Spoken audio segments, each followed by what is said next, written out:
Quand j'ai vu Joker, je me souviens être sorti de la salle et m'être demandé pourquoi il y a un tel buzz autour de ce film? Ok, il y a certains plans réfléchis, comme ici avec la tête de Batman, la vengeance, ou encore le fait que toutes les pendules affichent 11h11, ce qui renvoie au verset de la Bible, je vais faire venir sur eux des malheurs dont ils ne pourront se délivrer.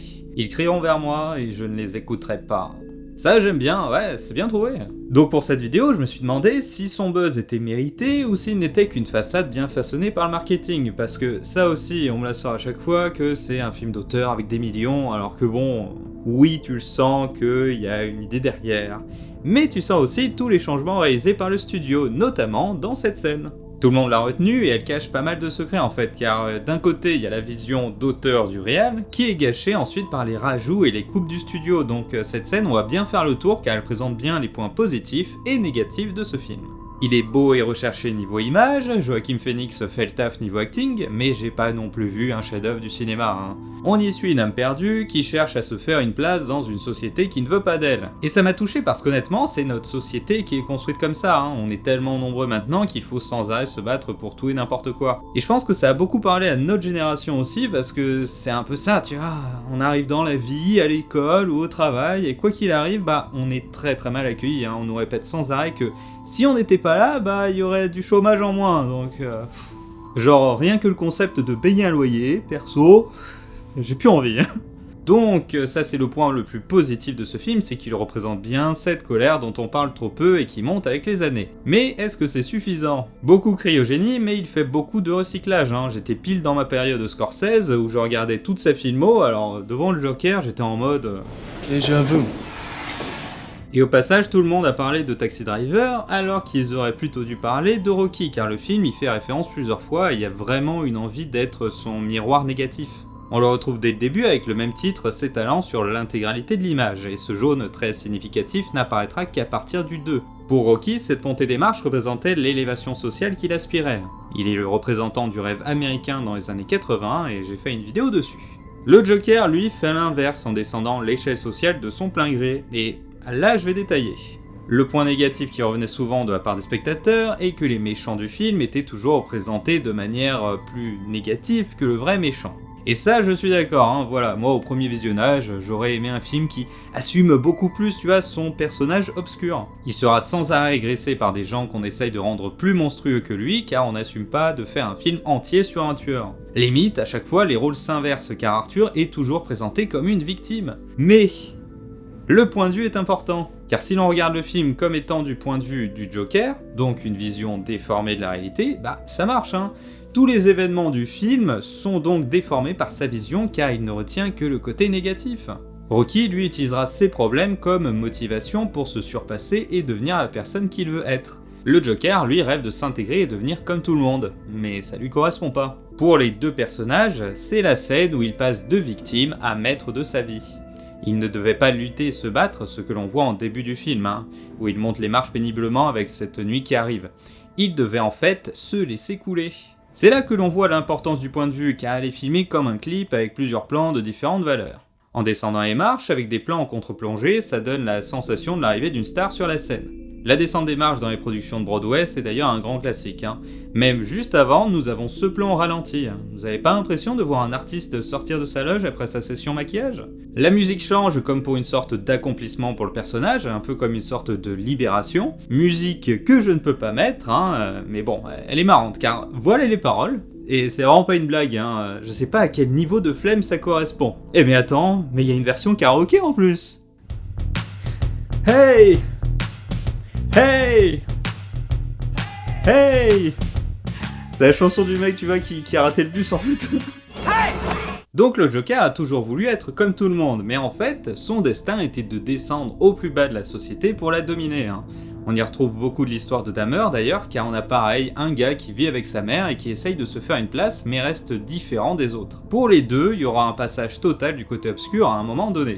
Le Joker se considère comme un artiste du chaos qui ne se fond pas dans la masse, représenté ici par des vêtements aux couleurs vives, dans un environnement gris et illuminé par une lumière du soleil direct semblable à celle que l'on retrouve dans les théâtres, lumière que l'on appelle des poursuites. C'est exactement pareil dans Rocky, il a réussi et est maintenant baigné dans la lumière. Et si on reprend la montée des marches du début, il ne contraste absolument pas avec son environnement, il fait partie intégrante de lui. Il n'est pas sous le feu des projecteurs, mais dans l'ombre. Tout comme la première montée des marches de Rocky, où il échoue à aller jusqu'en haut. Et là aussi, c'est durant la nuit. Le Joker accomplit sa destinée en descendant les marches de la société et en dansant. Il est heureux, les épreuves qu'il a subies ont détruit la victime qu'il était pour créer son personnage. Maintenant, passons à la partie que vous n'allez pas du tout aimer, en tout cas si vous avez aimé le film. S'il a été adulé par certains et détesté par d'autres, c'est qu'il y a une raison. Il y a plein de bonnes idées réfléchies, de bonnes idées de réal, oui, mais tu sens que c'est bridé à plein de moments par le studio. Genre, si votre référence c'est Rocky, pourquoi ne pas avoir filmé la séquence en fait de la même manière, en réduisant les coupes? Bien sûr que ça veut représenter un clip musical et les plans contre-plongée sont très bien, mais alors pourquoi avoir ajouté tous les autres? Dans un clip en général, vous avez des plans de l'artiste avec plusieurs plans et il danse tout en chantant, entrecoupés par des plans qui ont été filmés autre part et qui sont censés raconter une histoire qui en général vole pas très haut. Et je reviens sur le plan d'en haut qui est celui de trop. Chaque plan dans un film doit être utile, et ici, est-ce qu'il est vraiment utile? Car tout ce que l'on voit de plus, c'est la rue en face avec les 4 voitures. Le Joker est juste un mec chelou qui danse en bas, donc inutile en termes de symboles et d'images. Tout comme ce plan zénithal qui n'a aucune place ici, mais ils l'ont fait car ils voulaient glisser leur rêve de Taxi Driver. Alors tu vas me dire, ça va, c'est juste un plan, c'est rien, et ça je suis d'accord. Seulement, voilà, c'est ce genre d'erreur où tu captes que le réal, il n'a pas la main en fait sur son film, ni sur son montage, et des erreurs de ce genre en fait, mais t'en as à l'appel. C'est à cause de ce genre de plan que l'entièreté du public n'a pas compris qu'on était du point de vue du Joker. Sur ce plan, on est du point de vue des policiers, et c'est le cas tout au long du film, le point de vue change tout le temps, c'est aberrant. Comment voulez-vous qu'on comprenne qu'il déforme toute la réalité si l'on ne reste pas dans son point de vue de bout en bout? Ou alors vous faites comme plein de films avant, vous utilisez un autre perso qui lui verra les événements d'une manière différente d'Arthur. Sûrement que c'était pour ne pas nous gâcher la découverte de son fantasme avec sa copine. Oui, c'était une bonne idée, seulement je sais pas vous, mais je n'ai jamais, mais alors vraiment, jamais cru à leur histoire. Alors là, elle est trop propre, trop belle et trop normale pour avoir flashé sur lui. Oui, je suis un connard, mais bon, je suis réaliste. Quand le twist est arrivé, franchement, j'étais en mode, mais oui, totalement. Enfin, à quel moment une voisine comme ça sort avec ça? Ouais, je suis désolé, je suis un connard, mais je suis réaliste, comme je dis, voilà. Et si l'on suivait véritablement un tueur, il aurait retrouvé la fille en morceaux dans son congèle. Ça aurait été un sacré twist quand même, t'imagines? Mais non, c'était trop hardcore pour eux, le Joker, c'est dommage. Revenons à la descente des marches. Dans l'ensemble, au-delà de donner un aspect clip à la scène, ce que je trouve très acceptable, je respecte cette volonté de mise en scène, mais rajouter ce plan qui n'a rien à voir, ça me donne surtout la sensation qu'ils savaient pas du tout comment la filmer. Pour moi, c'est typiquement une scène réfléchie en tant que symbole, avec tout qui s'emboîte bien, tu vois, mais avec une mise en scène du réal complètement aux fraises. Alors, attention, ça peut aussi venir du studio qui a voulu dynamiser la scène en rajoutant tout un tas de plans et en la cutant dans tous les sens, tu vois. Pas forcément à la faute du réal. Mais de base, s'ils l'ont tourné avec autant de plans différents, c'est que forcément, le réal n'était pas sûr de sa mise en scène. Ou alors c'est lors du tournage que le studio a voulu rajouter des plans pour avoir de la matière. Savoir. Mais parlons de John Ford. C'était un grand réalisateur hollywoodien, et pour empêcher les studios de charcuter ses films à l'étape du montage, il faisait le moins de plans possible et savait à l'avance où il allait couper les scènes. Son chapeau il servait justement à cacher l'objectif de la caméra aux endroits où il voulait faire des coupes au montage. Ce plan zénithal est à mon goût totalement inutile et casse la descente. Dommage que j'ai pas les rushs pour vous refaire un montage test et vous donner ma version, ce serait sûrement plus parlant. Comme cette valeur de plan que je n'aurais pas utilisée à ce moment-là. Pourquoi vous le faites sortir du cadre? Le personnage est enfin dans son environnement, dans son cadre qui lui était destiné, c'est pas maintenant qu'il doit se sentir à l'étroit, c'est plus tard. Désolé, mais franchement j'aurais été sur le banc de montage, j'aurais rigolé. Après, peut-être que je chipote un peu sur les détails. Je peux être très chiant. En termes de travail, moi je suis hyper chiant sur les détails. Comme le flou sur le personnage ici, c'est lui la star, on sent. Il a pas à devenir flou, alors pourquoi vous avez gardé ce...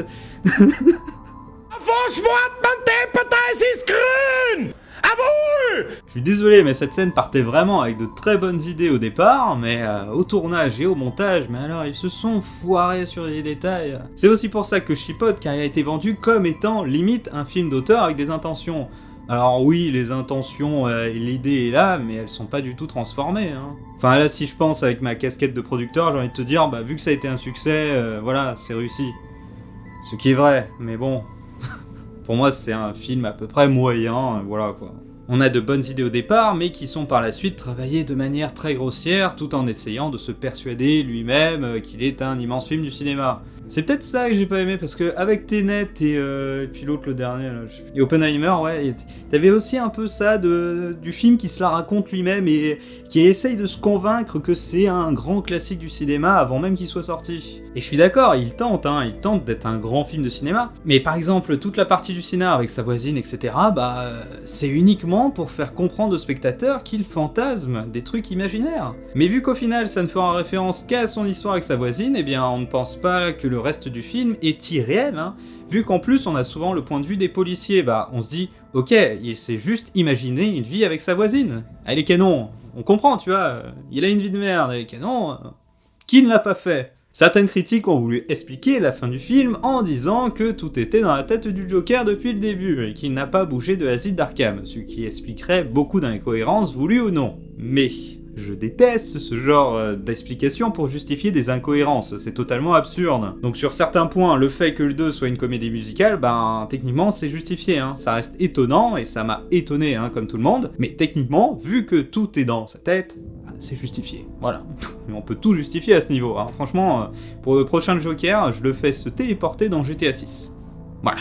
S'il avait voulu être cohérent avec ses intentions de réalisateur, alors nous n'aurions eu que des plans en contre-plongée, puis on serait sorti de la ruelle pour faire la course-poursuite, en retrouvant les policiers après. Sinon, il y avait aussi l'option à la fin du film, tu vois, on aurait Arthur qui découvrait qu'il était un tueur en série. Ou alors que nous, spectateurs, on découvrait que tous les gens du film, ils ont fini au congèle. Je sais pas, il y avait vraiment de la matière pour faire partir loin, tu vois, et faire un truc vraiment dark. C'est aussi ça le problème du film, c'est qu'il est beaucoup trop gentil. Comme cette fin, franchement, mec... on refait la peinture et toi tu t'amuses à marcher dedans.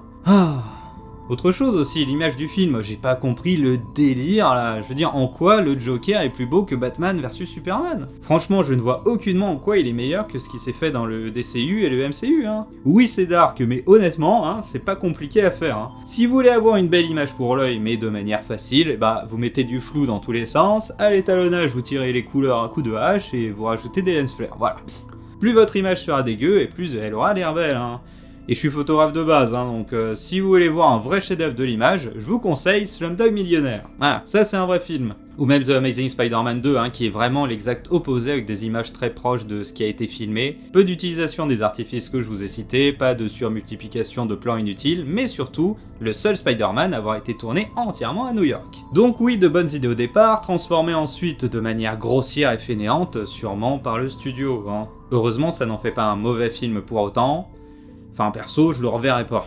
Je dirais pas non plus que je déteste ce film, hein. C'est un film quand même qui a des qualités, c'est pas forcément ma came, mais il y a quand même des points à retenir dessus, tu vois. Mais je déteste vraiment le fait qu'il soit mis sur un piédestal, hein. Ce n'est pas un grand film, il n'a rien de révolutionnaire, et n'est pas au-dessus des Marvel, hein. C'est un genre différent, c'est pas comparable. Bon, maintenant, je peux voir le 2 et ça me vend pas du rêve, cette histoire de comédie musicale. J'aimerais bien qu'il fasse une scène, tu vois, en dessin animé du même genre que celle dans 99 francs, car ça permet de faire du trash du point de vue du Joker sans choquer le public.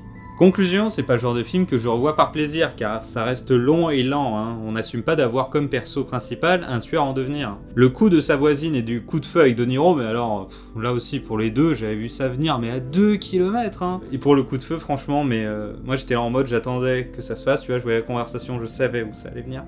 Et il y a une dame qui a méga sursauté, qui a hurlé à côté de moi dès qu'il y a eu ça, c'était super bizarre dans la salle. Perso, mon Joker, ça reste Heath Ledger, quoi qu'il arrive, de toute façon. Mais j'avoue que ce que je préfère, c'est la fin, et j'ai pas non plus dit le générique, hein. Non, je veux dire le moment où il devient le Joker.